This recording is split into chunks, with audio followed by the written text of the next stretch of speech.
And now, The Lowe Post. Welcome to The Lowe Post podcast. It is not really a podcast, but it's the podcast version of the TV special Adrian Wojnarowski and I did last night on actual television. It was the starting line to the trade deadline, with December 15th being the first day that 119 players signed this summer were eligible to be traded. We get into everything, what the top contenders want, buyers and sellers, teams that are going to determine that in the next month, all of that. Hope you like it. Welcome to the Woj Lowe NBA show. We're calling this one the starting line to the trade deadline. I guess I'm Zach Lowe. This is the man with all the information, Adrian Wojnarowski. How you doing? I'm great, Zach. How are you? Good. So as of today, 119 players who were signed over the summer are eligible to be traded. Hurrah! Because we have not had a trade. Not one stinking trade. Since Russell Westbrook and Chris Paul got traded for each other, which feels like 5 years ago. It's time. We need some trades. Yeah, and think about it. Last year, from December 15th to January 15th, this first month with all the players eligible, there were 3 trades, including that opening night, that crazy Brooks is in the trade three-way, which... That was fun. I think that was like 2 of the 3 trades without incarnations of that. 2 years ago, no trades between December 15th and January 15th. I do think we'll have some movement here in these first few weeks. Well, the landscape of the league is different than it has been since the Warriors dynasty began, right? Yeah, this year more than really any, like you said, the last 5 years, there are more teams who think they're competing for a championship. There are more teams who think we could get to an NBA final. We can get to a conference final.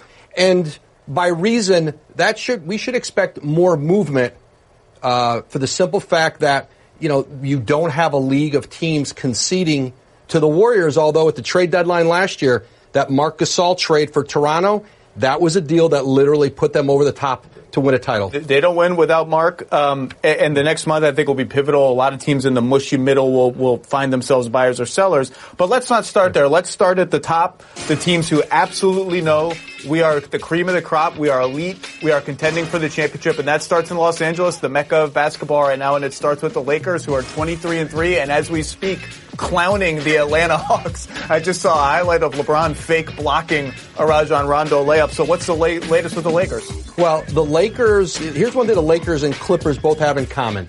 They both want Andre Iguodala. We'll talk later in the show about maybe a way or two they can get him.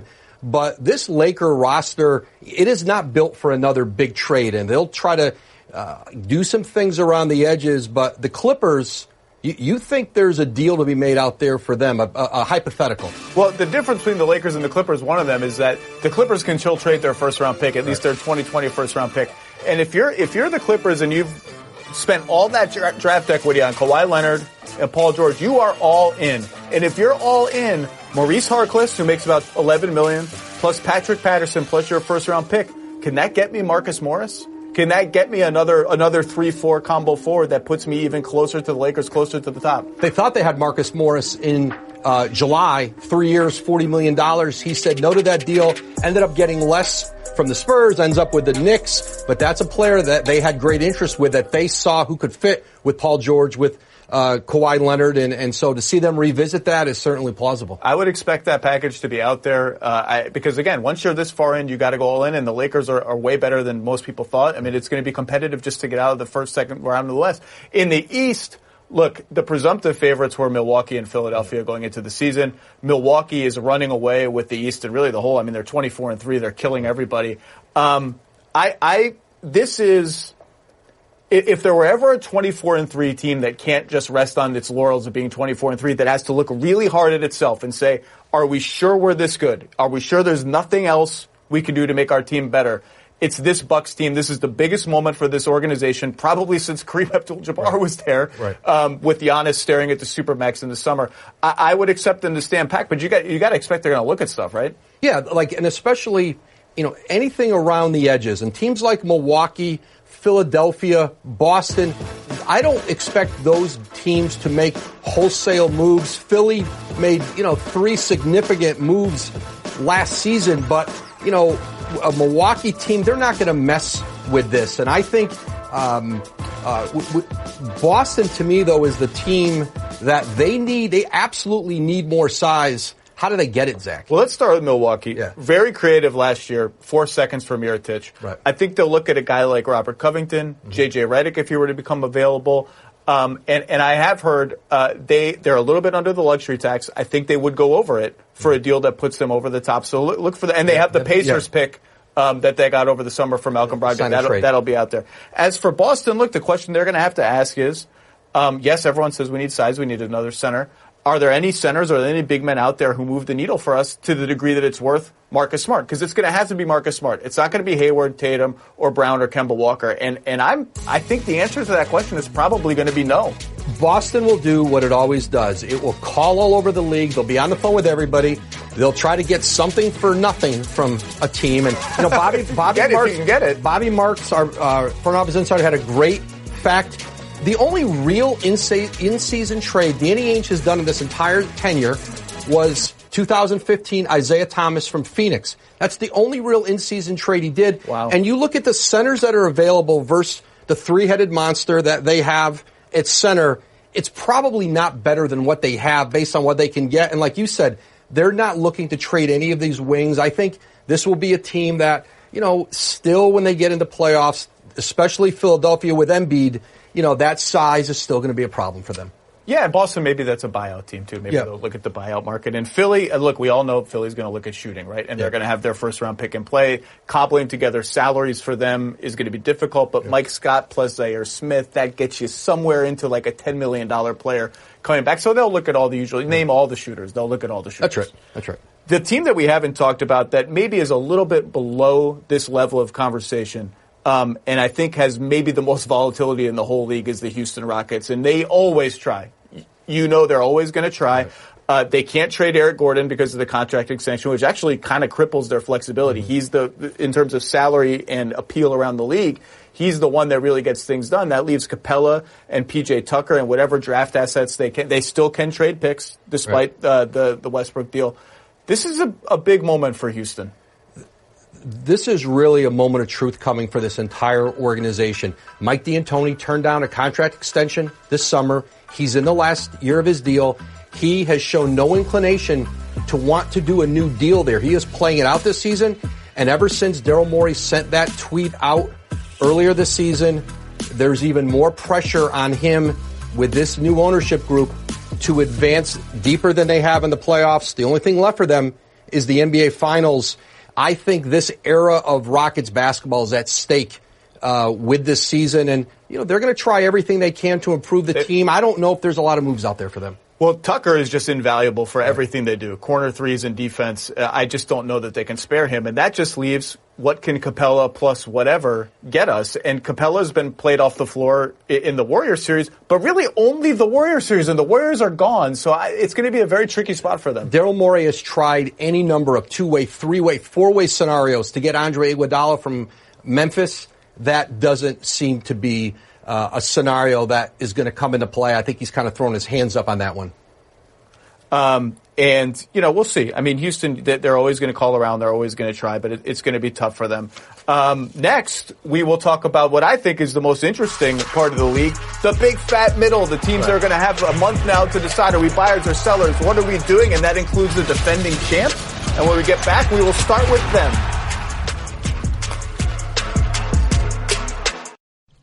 People! The holiday shopping season is here, and this year, your gift can start next year's good habit with Quip. Quip is something that's sure to put a smile on everyone's mouth because it's dental care they'll actually want to use every day. How about that? That's why Quip is the perfect, thoughtful, and practical gift. It's an electronic toothbrush. It has refillable floss and toothpaste, all intentionally designed to make good habits simple. The Quip electric toothbrush has sensitive sonic vibrations and a timer with 30-second pulses to guide your routine so that you don't brush too much on one side and not the other. And the Quip floss dispenser has pre-marked strings, so you always use the right amount. How about that? Plus, Quip delivers brush heads, floss, and toothpaste refills every 3 months. Join over 3 million happy customers and check everyone off your gift list right now with Quip. Just go to getquip.com/lowe, L-O-W-E, my last name, the name of this podcast, to save on gift sets and to get your first refill pack free with a refill plan.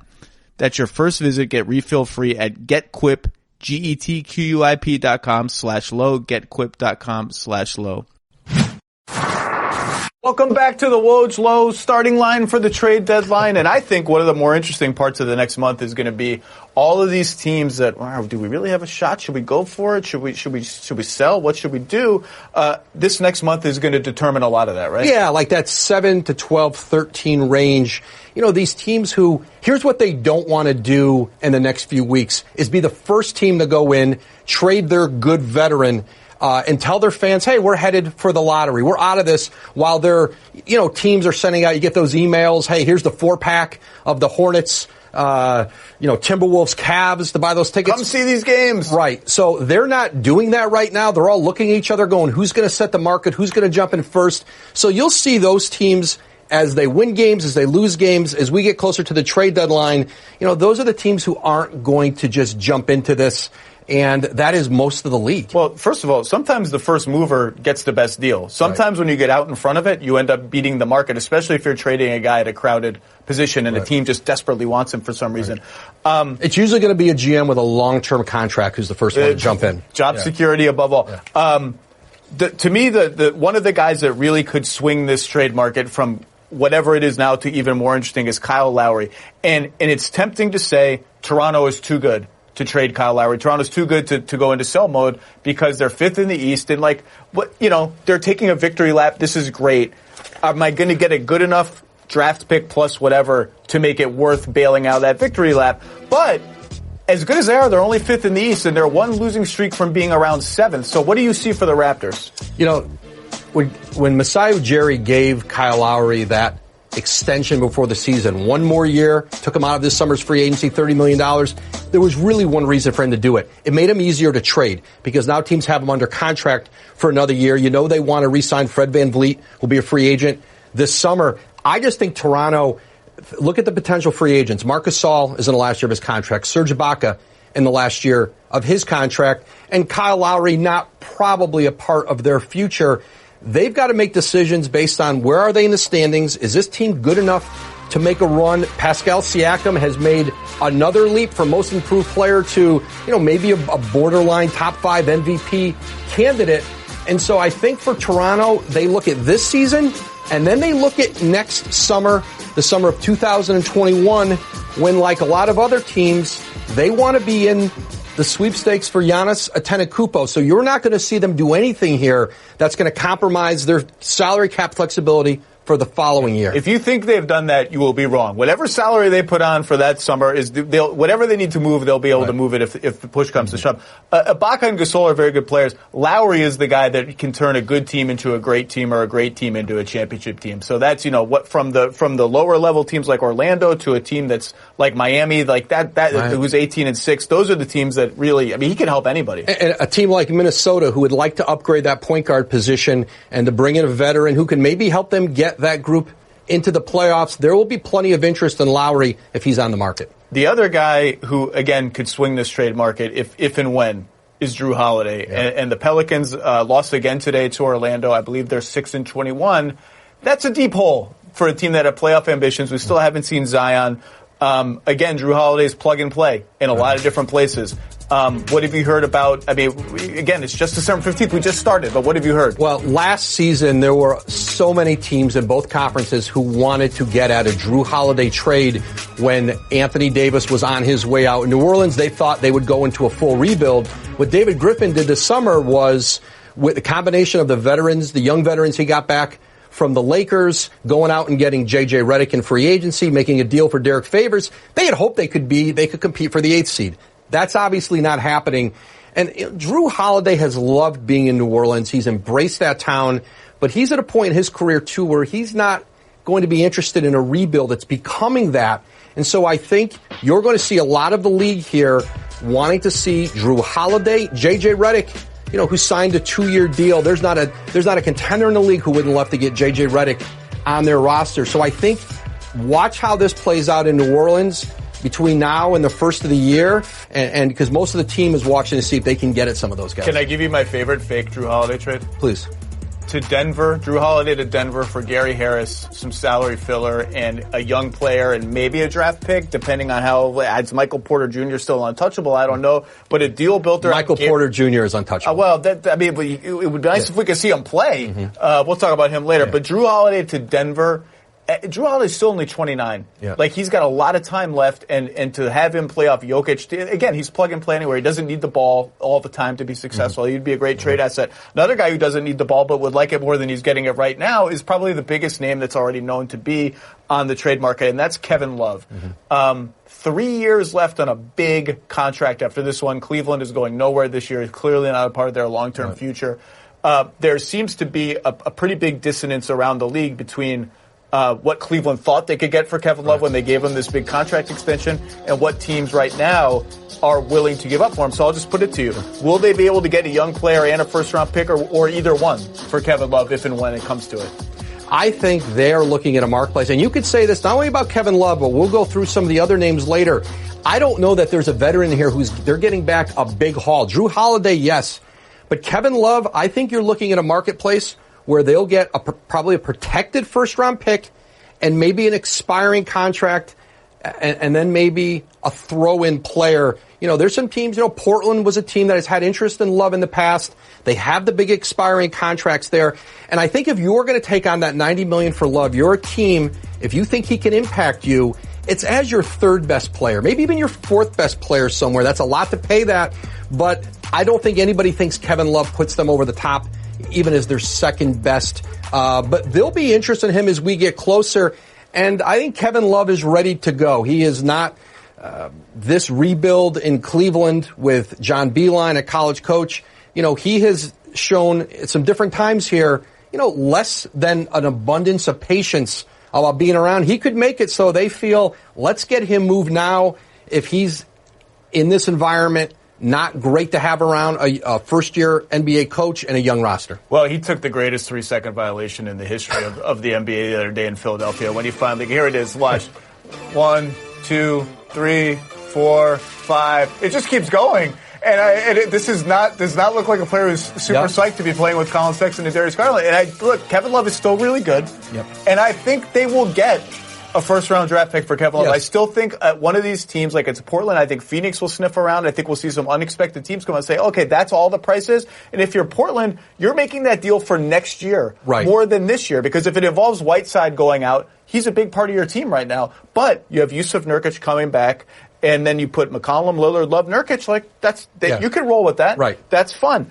Another team that is going to have a hard look at what it is and what it is going forward is Detroit. Andre Drummond can be a free agent after this year. Blake Griffin limped off the floor last night. A sad scene. We don't know MRI today. We don't know what's quite going on there. What's the plan for the Pistons? So Andre Drummond has been a favorite of owner Tom Gores. He loves Andre Drummond. They've also not won anything with a lot of their salary built around Drummond. There's a conversation that is going to go on in Detroit between now and the trade deadline, and certainly sooner than the trade deadline. It's got to be sooner. Do we want to extend him? Do we want to stay in the Andre Drummond business? Or is it time to move off of him, see what his value is around the league, and start to reshape this nucleus in Detroit? That is a conversation that's coming very soon in Detroit. One last buyer, and they almost fit here because there are rumblings about whether they need more size and more beef. Dallas is way better than expected, even with Luka Doncic out now for a little while. We don't know how. It took maybe 2 weeks to McMahon reported. Now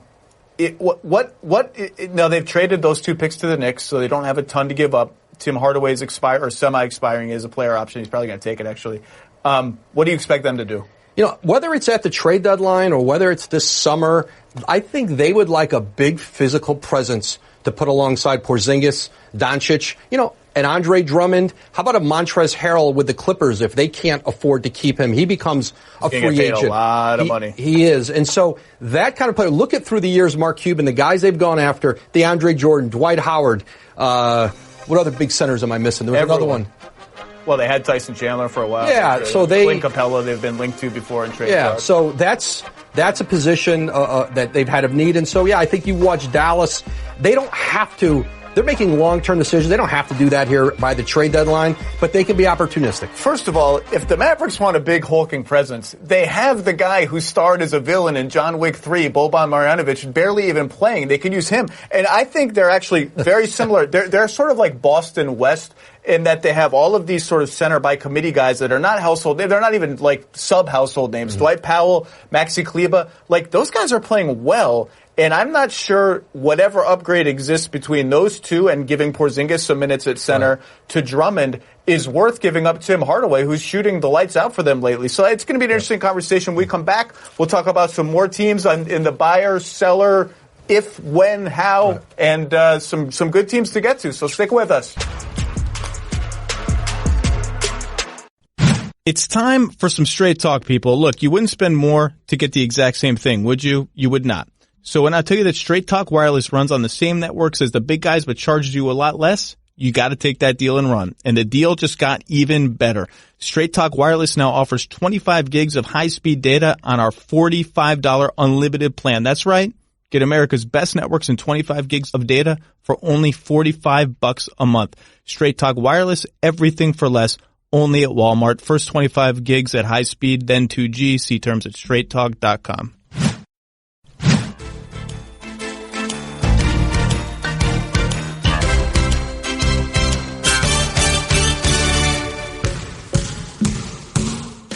The annual NBA on Christmas Day tradition continues with 5 of the best gifts anyone could ask for. At noon Eastern, it's Celtics Raptors on ESPN, then it's Bucks Sixers on ABC, followed by Rockets Warriors and Clippers Lakers, and then we cap off the day with Pelicans Nuggets at 10:30 on ESPN. All 5 games are also available on the ESPN app, so you can watch wherever you're celebrating. All right, Woj, let's hit a few more teams before we get out of here. Denver Nuggets, I picked them to get the number 1 seed in the West this year. That's clearly not going to happen. But still, I think a team that fancies itself a real championship contender. Is there anything besides my fake Drew Holiday trade to monitor here? Well, I think they'd like to get more minutes and expanded role for Michael Porter Jr., their redshirt freshman, essentially, their number 1 pick last year. They specialize in those with Bol now. Yeah.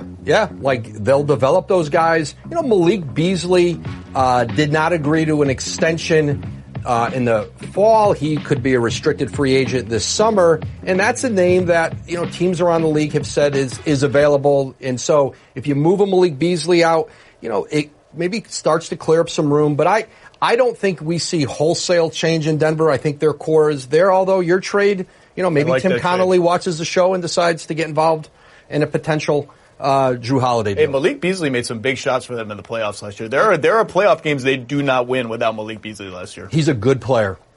The team we haven't talked about yet, other than saying, remember the dynasty that happened, all that. Yeah. Golden State has a very interesting trade chip in D'Angelo Russell. They acquired him in a very complicated double sign and trade over the summer. Minnesota courted him, took him on a helicopter ride to nowhere and all of that. Yeah.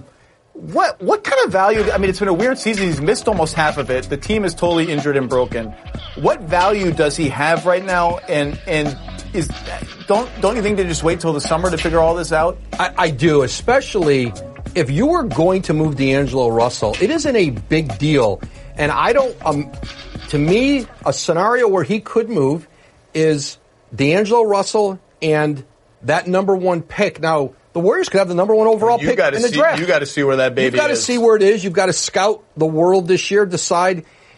Like, that would be, and he's not available, that would be like a Bradley Beal level player. You're getting a potential, you know, cornerstone pick and a 23-year-old all-star. That gets back a lot. So I think there are very few scenarios in the league where I think that's available to them. But it doesn't make much sense for Golden State to be out there canvassing the league on D'Angelo Russell now. Wait till the season's over. See what it looks like. I know this. They're not going to be making calls on D'Angelo Russell. People may call them. You know, Minnesota had interest over the summer, but they weren't ready to, they couldn't give D'Angelo Russell a max contract, and they didn't have the space. He's got a max deal in Golden State, so you can see how Minnesota looks at the salary. I think D'Angelo Russell's playing this season at the very least, and maybe even beyond in Golden State. He's still a very valuable asset. There's a healthy debate within the league about whether D'Angelo Russell has positive or negative trade value on that max contract. Because as you said, he got the full max, not a little bit less, the full thing.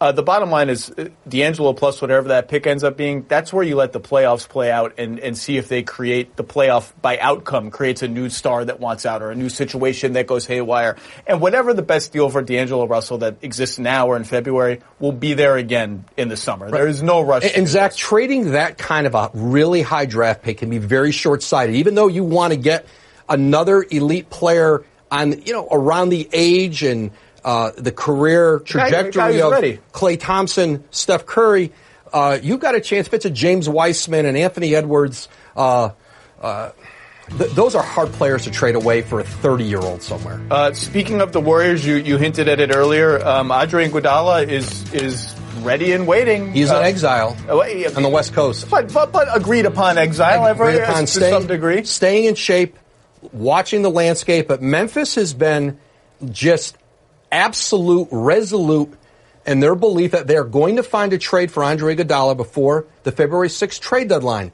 So if you want him, the Lakers, the Clippers, you have to trade for him because we're going to find a team to send him to. And so you better figure out a pathway to do a deal with us. That for either of those two LA teams, they are hoping for a buyout. And it will be interesting, but great confidence in Memphis that they can find. Not he's 35 years old, $17 million expiring contract. Hard to stack up deals that make sense for the Memphis to take back where they're getting something out of it. Andre Iguodala to one of the LA teams is boring. And do you know why? Because Andre Iguodala's most valuable skill right now in the NBA is the ability to guard the very best wings in the entire league and at least make them earn it. And most of those players play for the LA teams already. I want to see him go to a team where he has to guard Kawhi and PG and LeBron. That's more fun.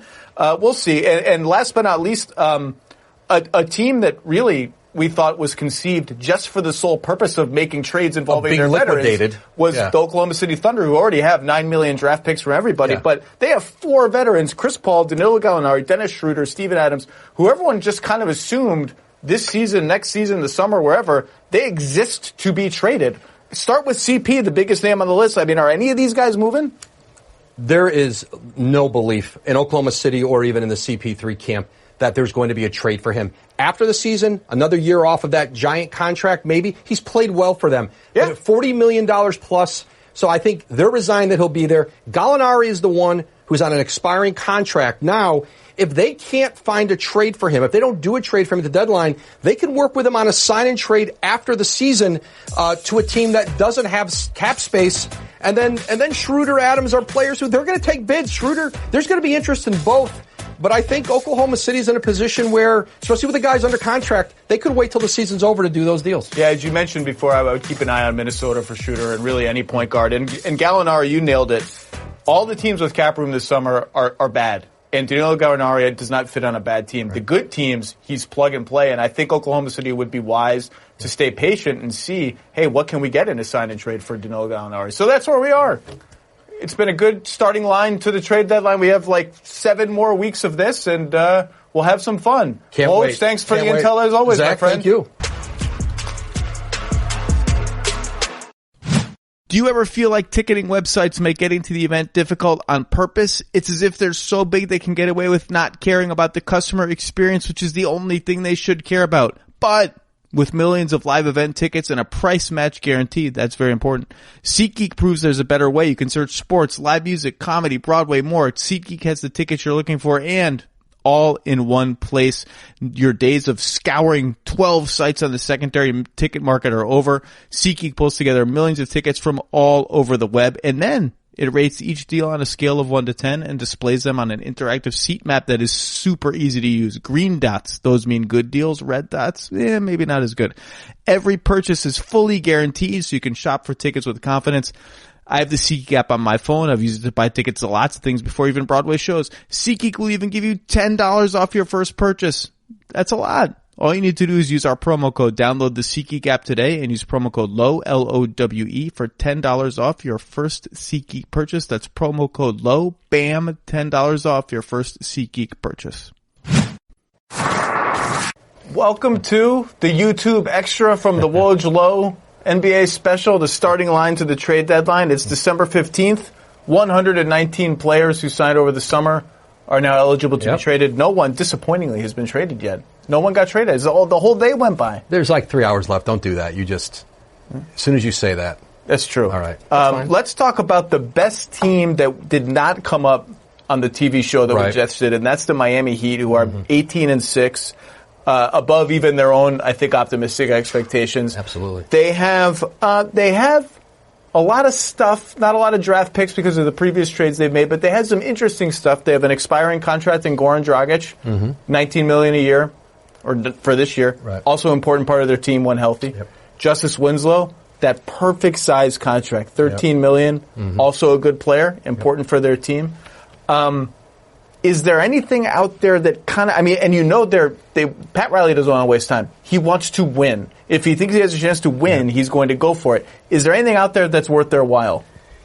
think that the Heat, they survey the market. They see, somewhere between now and the trade deadline, if, there's an upgrade. Because, listen, there's an opportunity for injuries to happen in this time frame. Like what you think you may need, you don't need it right now. And that's part of this.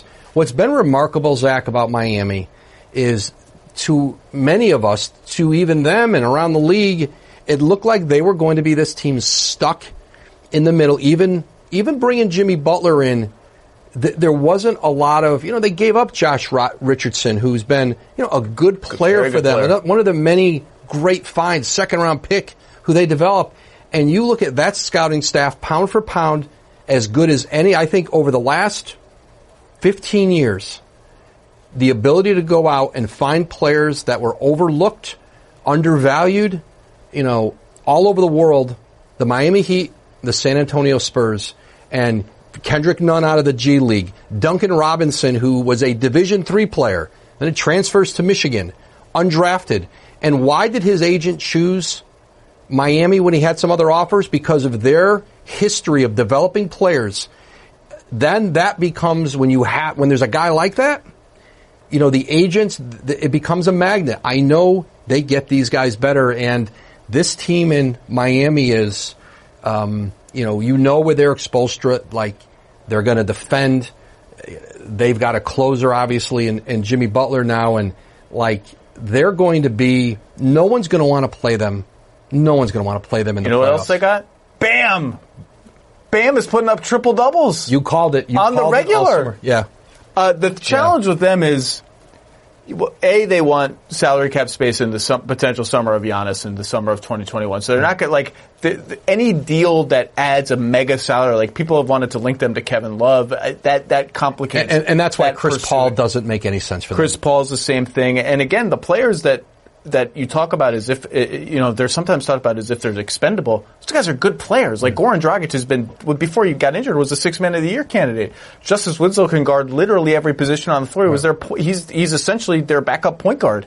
Or their starting point guard, whatever you want to call them. I mean, they're important players on the team. So to find a deal that really moves the needle for them, at the beginning of the season, I thought, well, if Kyle Lowry ever became available, he would be the guy. Right. Maybe, but can they settle on a price that's right? Like, I think the Heat are out of the business of trading a 23-year-old like Justice Winslow for a 33-year-old like Kyle Lowry. And I think this time of the year, if you could rule things out for teams, we don't always know, they don't always know what they're going to do.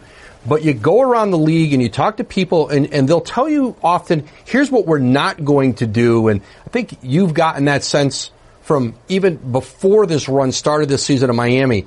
They weren't looking, as you said, to trade out 23, 24-year-olds for players in their early 30s.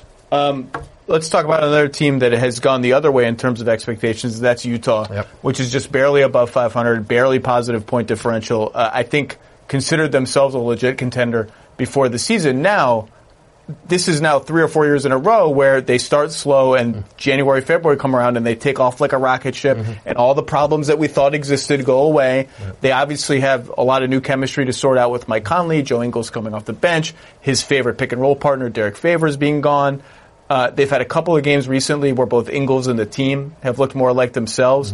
I thought 25 games into the season, if they're given their record, they would be beating down people's doors looking for win-now trades. You haven't gotten that sense. No, and I think for them, you look at the slow starts the last couple of years, consecutive years 13-13. They're 15-11 this year, and they traditionally have a little tougher schedule early on. They have some, they have a period come where they can get fat on some wins. Mike Conley is such a key to this.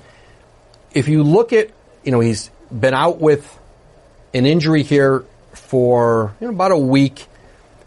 There's some people who wonder, and he struggled early, and a lot of it, I think, and I talked to Mike about this when I saw him out there. Marcus Saul talked about this in Toronto, of just the new surroundings. And that took time for those guys. They were so mentally and emotionally tied to Memphis. It took time, and Utah expected that.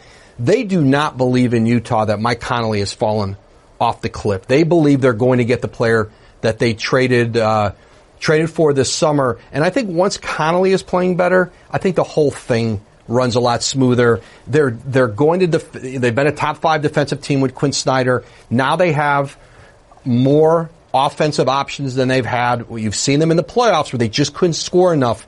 I still think this is a team that's going to keep its core together. And they have a lot of, some bench players they brought on this summer that, the Moutiers, the Jeff Greens, who, they hope will play better. I do think they're going to play better. I think they have exactly the two-way potential that you talked about. I am surprised to hear that they are not a little bit more worried and fretful because their offense looks completely different. Maybe that's just to be expected. Maybe, they're down like 50 passes per game. They're a bottom 10 offense. They have been all season. It doesn't look the same. And maybe that's by design. Maybe that's the inevitable result of the trades that they made and the changes that they made. But to me, when you trade for Mike Conley, and they traded a fair amount for him, and when you give Bojan Bogdanovic, a very good player, a 4-year big contract that takes him into his early to mid-30s almost, you are all in. And you're not a cute team anymore. It's like, oh, we won 50 games. This is fun. Like, you're trying to win the championship. That's the goal. And they've seen the Lakers zoom past everybody. The Clippers are, when they have Kawhi and PG both playing, are really, really good. Denver's good. You said, this is a team that doesn't have a lot of time to waste. I'm surprised they haven't been out there more. Yeah, and I think Utah comes from that San Antonio school around the trade deadline. Oklahoma City's this way with Sam Presti, Dennis Lindsey, Justin Zanuck, who's learned under them. They don't make a lot of calls. They're out there waiting for teams to call them. They're not out there putting their guys out in trade conversations. The reason I especially give this Utah group the benefit of the doubt, I think they have such great leadership there. I think they have the guys to fight through it, stay together. Rudy Gobert is still one of the dominant forces in this league. Absolutely. And Donovan Mitchell, remember last summer he had, he was in a boot for a lot of it. He didn't get to work last summer the way he did this past summer. And you've seen him that time with USA Basketball, and you've seen that explosion and the athleticism and the skill that has people so excited about his future. I still think the Jazz are going to be right there in the playoffs as a team, that's going to be, they're not better than the 2 LA teams, but I think everybody else in the West is going to have a hard time beating them. I'd still be making some calls if I were them. Let's end with the team that you just mentioned. Is it the end for the Spurs? And if this is finally the end for the Spurs after 2 decades of excellence, more than 2 decades, what does that look like? With DeMar DeRozan having a player option for next year, LaMarcus Aldridge has 1 more year left on his deal. Is there any movability for those guys? Is there any chance they move them? Do they just stick it out? I think the Spurs, you see where they look, you see what they look like in a month. Well, they never make trades in the season anyway. No, and they never had to, but this is a different day for this organization, and they can't abide by those principles or how they lived in a separate, parallel universe of the NBA because of the continuity they had. But this is a team, listen, go back to the summer. The Bertans trade where they traded Bertans to Washington to clear space to sign Marcus Morris. It's a disaster. It's nothing short of a disaster. The way Bertans is playing in Washington. Bertans is taking 11 threes a game or per 36 minutes and making 47%. Because the Knicks thought they tampered with Kristaps Porzingis. Kristaps Porzingis came into a meeting with the Knicks, gave him 4 teams he wanted to be traded to. Spurs weren't one of them. But they were still mad at him for alleged tampering. So anyway, they've got to decide here what this is going to look like going forward. Of course, they could, Aldridge, DeRozan. DeRozan's trickier to trade because if you're going to trade for him and give up anything of value, I assume you want to re-sign him to an extension And I think that he will find palatable, which is a lot. It's a lot. They want a lot. I think LaMarcus Aldridge, the way Kyle Lowry is a little easier to trade because he's got the 1 year left on his deal. But you're not getting franchise-changing assets back for them. But listen, this rebuild is coming in San Antonio, whether it's at this trade deadline, whether it's the summer, and there's no getting around it. And it's going to be a hard road for them. They're not set up to turn this around very quickly. Well, you just said the R word, rebuild. And I think if there's a blessing in disguise to the Spurs being 9-15 or whatever they are, is that Lonnie Walker's starting to get minutes and look pretty decent. Certainly explosive in the open court. And second of all, you can no longer be under the illusion that you need to add pieces to this veteran team by trading out of your young players and picks to get more veterans for DeMar and LaMarcus. You can't go that way. The team isn't good enough. That core isn't good enough. So they've got some clarity in that sense. Yeah, and you mentioned it with a couple of the other guys too, Zach. The expiring contracts that in other years have great value. This year, because we have such, especially compared to last year, we may never have another free agent class like that in depth. This is not a good free agent class this summer, so you don't have teams chasing around cap space by wanting to get expirings in to create space. The teams who have space this summer, the Atlantas, the Memphises, the Cleveland, they're rebuilding teams, and they're not signing these expensive veteran players. They may get in the restricted free agent market, some of them, or bringing guys on 1 or 2 year deals. And I do think that clogs up this trade market a little bit. Like, look at Atlanta. They've got 3 expiring deals: Alan Crabb, Chandler Parsons, and Evan Turner. And those aren't necessarily players that, if I'm a contender, they come in and help me win. So that makes it even harder as expirings to move them. I do think that clogs up this market. One GM said to me, I think we're going to see some of the deals, maybe many of them, are going to be the guy that I don't really want anymore for the guy you don't really want anymore. Neither one of us love what we're getting, but positionally it might match up a little better for us. There's not a lot of big impact, playoff race changing talents that may move around in this one. Well, and the Bradley Beal extension took a lot of the steam out of it early in the season. We'd be on Bradley Beal watch every single day, but he can't be traded this year. And a lot of the big fat contracts from 3 or 4 summers ago have gone. So those expirings for there are not as many teams that are in tax prison because of those contracts anymore. Right, I just said that class of 2016, all those big agent commissions have been paid. Everybody's in the 4th year of those deals. Whiteside, Chandler Parsons, Evan Turner, Alan Crabb. They're the expirings now. Mozgov has gone off into the Biombo. And as those come off the books now, those are hard deals to move around anymore. Well, we got a month or so to go here, 7 weeks actually, so stick with us. But it's been good hashing out the early dynamics of the trade deadline with you. I guess we'll do one of these when people start actually getting traded. Can't wait, Zach. Great stuff.